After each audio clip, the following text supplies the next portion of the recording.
అయితే ఇప్పుడు మీకు వచ్చిన రిసెప్షన్‌కి అంటే స్పెసిఫిక్‌గా లాస్ట్ 3 డేస్‌లో మోర్ దెన్ 50 క్రోర్స్ అయితే క్రాస్ అయిపోయింది సినిమా. 62 అండి. 62. 62 okay. Super. So, 62 crores cross అయింది.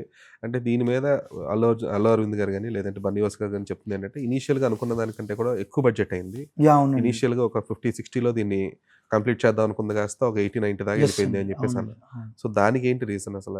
బడ్జెట్ అంత రీజన్ హెవీగా ఏం వెళ్ళిపోవడానికి? లేదండి. వాళ్ళు బిలీవ్ చేసిన స్టోరీ అలాంటిది. ఈ హ్మ్. ఈ ఈ స్టోరీని భయంకరంగా నమ్మారు. సో, దానికోసం ఎంతకైనా తెగించారు. ఎంత హ్మ్. దూరమైనా ఎళ్దామని అనుకున్నారు.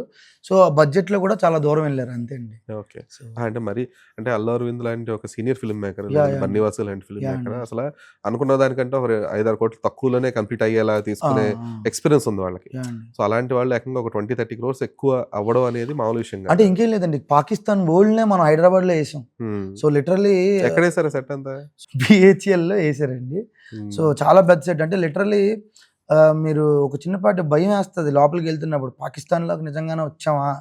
అనేలాంటి వైబులా ఉంటదండి. అంటే అలాంటి వరల్డ్‌ని క్రియేట్ చేసాం. అండ్ అలానే సాధారణంగా ఎక్కడైనా విలేజ్ సెట్‌లు హైదరాబాద్‌లో ఏస్తా ఉంటారు. విలేజ్ సెట్టు ఇంకో విలేజ్‌లో అంటే ఏంటి మళ్ళీ అది ఆంధ్రప్రదేశ్ కూడా కాదు. ఎక్కడో కర్ణాటకలో. కర్ణాటకలో ఎళ్లి అక్కడ విలేజ్ సెట్ ఏసారు. అంటే బికాజ్ డిస్టర్బెన్సెస్ అవి అవ్వకుండా, వర్క్ డిస్టర్బెన్స్ అవ్వకుండా ఉండడం కోసం. లిటరల్లీ నిజంగా చెప్పాలంటే మరి అది ఇంకా సెట్ అక్కడ ఉంచారో లేదో తెలీదు గానీ, అక్కడికెళ్తే అదొక ఎగ్జిబిషన్ అవుతది.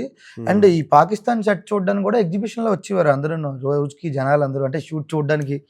సో, అంటే ఫ్రెండ్స్, కొలీగ్స్ ఆళ్ళీళ్ళు అంటే లిటరల్లీ అంత పెద్ద సెట్‌లు గాని ఈట్లి వల్ల ఎక్కువ బడ్జెట్ అవుతదండి. అవ్వాలి.